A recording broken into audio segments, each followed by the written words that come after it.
Bonjour, Patrick Sylvestre, conseiller technique en grande culture chez Bionomie.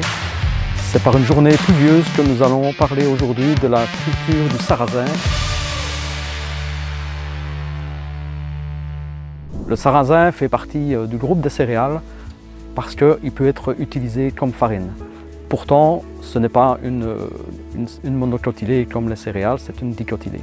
Le sarrasin fait partie de la famille des Polygonacées.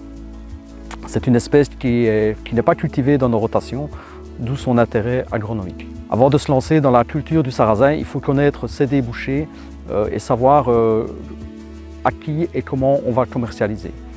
Il existe différents types de sarrasin. Donc, il y a des sarrasins à petites graines qui est uniquement utilisé pour la farine, comme par exemple la variété La Harpe. Il existe également des sarrasins à grosses graines qui peut, en plus d'être utilisé en farine, peut être utilisé décortiqué, comme la variété Panda ou Liléja. Une autre sous-espèce de sarrasin, le sarrasin de Tartarie, est plutôt utilisé pour l'oisellerie car il a une toute petite graine. Le sarrasin est une plante peu exigeante. Il sera souvent placé en fin de rotation lorsque les parcelles commencent à devenir plus sales au niveau de la pression en adventice. Le sarrasin est une plante allélopathique, ce qui veut dire qu'il libère des substances par ses racines qui empêchent les adventices de pousser.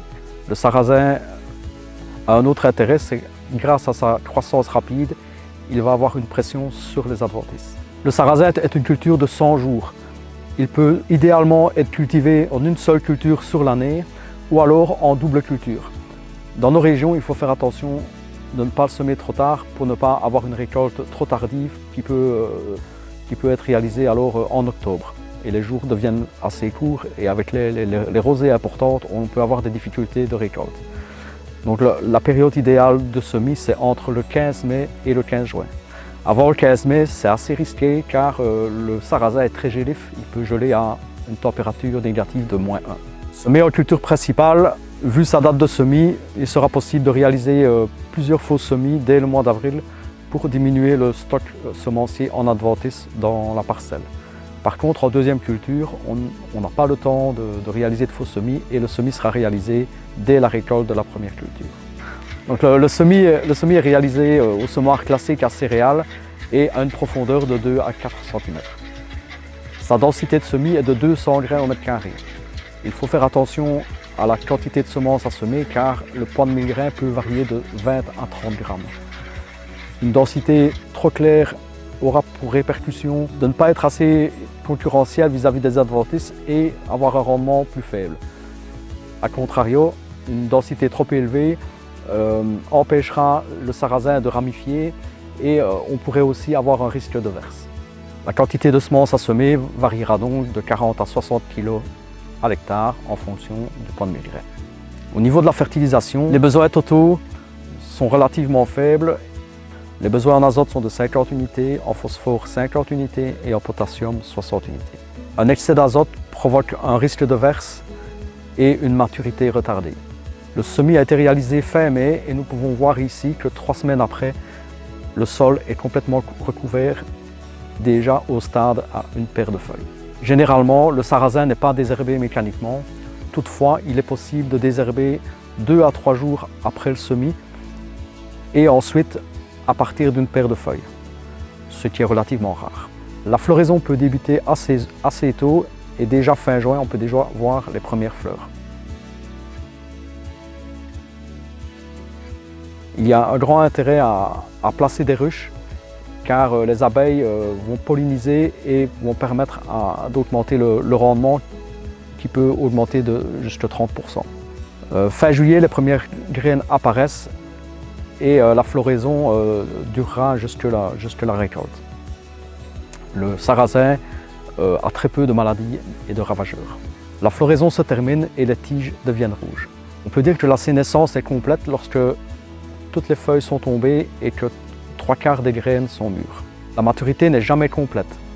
Un coup de gel pendant le mois de septembre permet d'accélérer fortement la maturité. La récolte doit être préparée à l'avance. Il faut savoir que le sarrasin devra très certainement être séché et ventilé très rapidement. Un moyen pour réaliser cette étape, c'est de déjà mettre un tuyau de drain en serpentin dans le fond de la benne pour pouvoir, dès le retour à la ferme, le brancher à un ventilateur pour déjà ventiler et refroidir le tas.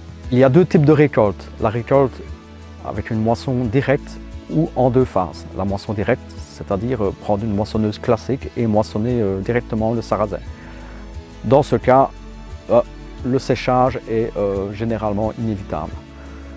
La deuxième technique en deux phases consiste tout d'abord, 10 à 15 jours avant la moisson, réaliser un fauchage ordonnage du sarrasin. On le laisse sécher.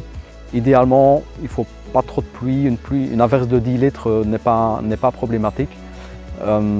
Par contre, une fois la végétation bien desséchée, la moisson se fait dans des conditions idéales et dans ce cas, la récolte est généralement sèche et propre.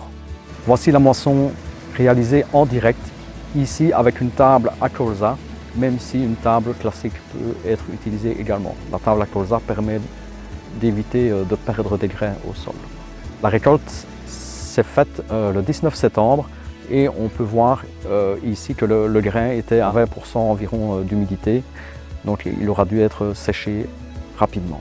Bernard a fabriqué un petit séchoir qui permet de sécher 2 tonnes à la fois.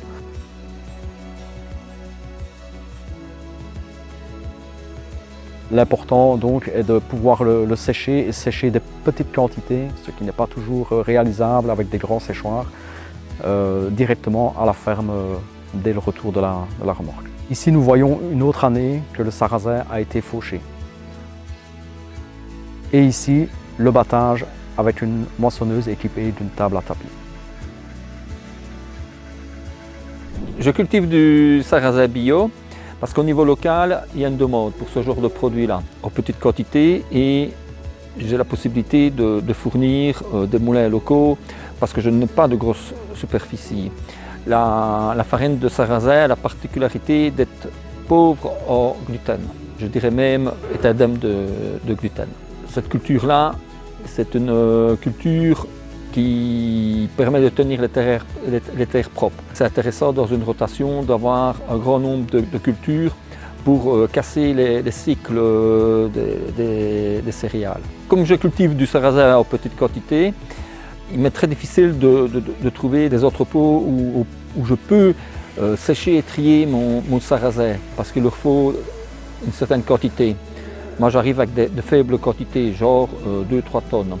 Donc je me suis équipé avec un séchoir artisanal et j'ai eu l'occasion de récupérer un trieur qui est sûr aussi vieux que moi et qui fonctionne encore très bien.